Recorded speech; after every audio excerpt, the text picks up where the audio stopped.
Desa Gitgit merupakan desa yang terletak di Kecamatan Sukasada, Kabupaten Buleleng, Provinsi Bali.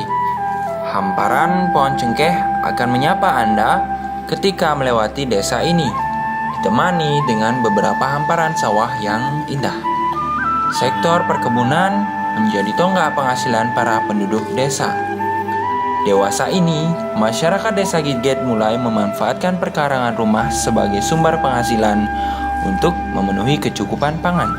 Salah satunya adalah budidaya vanili yang mulai pesat perkembangannya.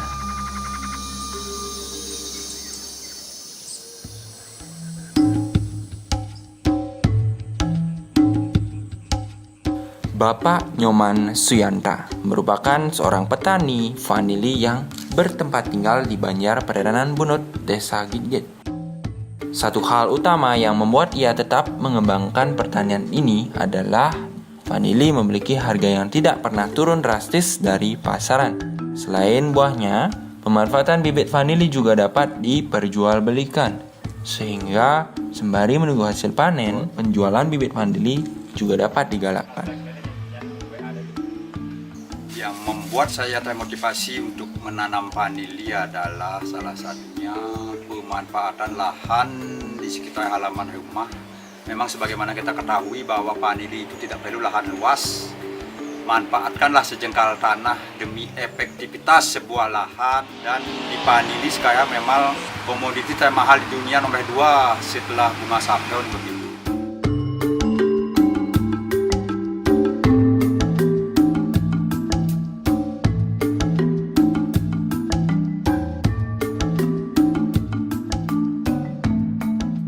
Step-step atau langkah-langkah yang perlu kita lakukan jika petani-petani ingin menanam vanili di pekarangan rumah, yaitu kita siapkanlah dulu lahannya, bersihkanlah lahannya dari gulma atau rumput-rumput. Setelah bersih lahannya, dibuatlah bedengan. Yang dimaksud dengan membuat bedengan, buatlah gundukan tanah agak tinggi dari permukaan. Tujuannya untuk di saat musim hujan supaya tanamannya tidak tergenang.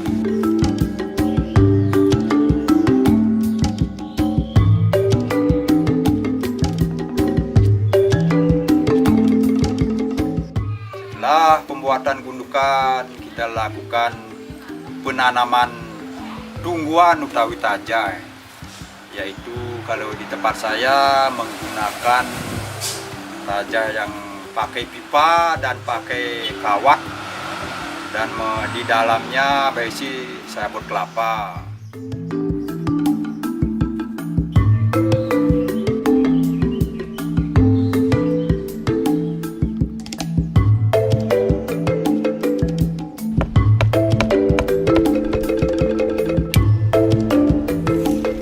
Setelah tahap penancapan, kita langsung mengasih media tanam. Media tanam yang saya gunakan yaitu kokopit atau sabut kelapa yang sudah diselip. Setelah itu baru melakukan penanaman vanili. Penanaman vanili biasanya sebelum menanam bibitnya, daunnya dihilangkanlah berapa hewas. Biasanya kalau stek 1 pajak, kalau stek 1 meter biasanya daunnya dihilangkanlah 4 hewas.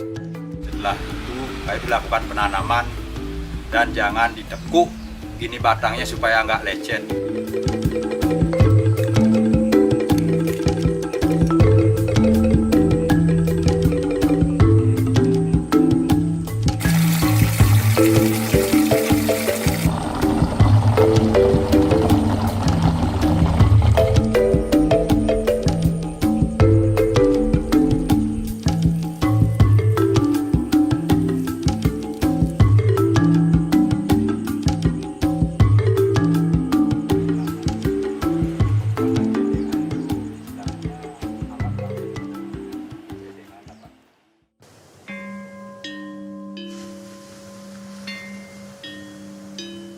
Sebelum penanaman, media tanam wajib kita siapkan dengan sebaik mungkin. Misalnya dengan menggunakan pupuk atau kotoran hewan yang sudah difermentasi dan menggunakan media-media yang lunak seperti kokopit atau sabut kelapa yang sudah diselip, dan menggunakan ayang sekam juga. Di samping itu ada penambahan daun bambu yang sudah lapuk, begitu Pak.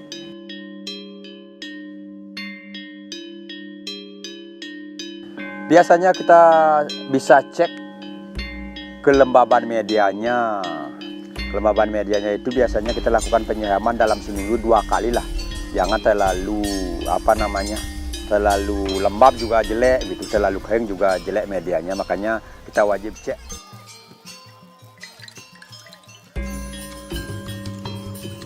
Ya, Panili wajib melakukan peneduh, tidak boleh terkena matahari langsung. Biasanya kalau dalam pola tradisional, istilahnya taja yang kita gunakan istilahnya sudah tumbuh tunas, misalnya gamal atau kayu sadan dan lain sebagainya, wajib rindang itu pohonnya. Kalau kita menggunakan sistem pola semi modern, kita wajib menggunakan atau disiasati dengan menggunakan airnet atau jaheng payanet, begitu Pak.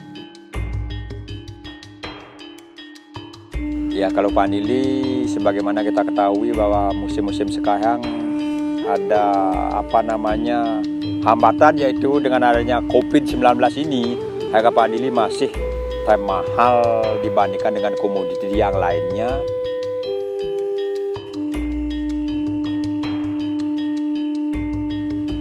Biasanya Panili kalau sejak penanaman, biasanya kalau kita menanam stek pendek atau 3 hewas, biasanya Panili bisa menghasilkan atau belajar berbunga antara paling lama 3 tahun sampai 4 tahun. Dan yang untuk stek panjang biasanya minimal lah tanam 1 meter, biasanya 1 meter sampai 2 meter, biasanya bisa menghasilkan Panili itu selama 2 tahun gitu.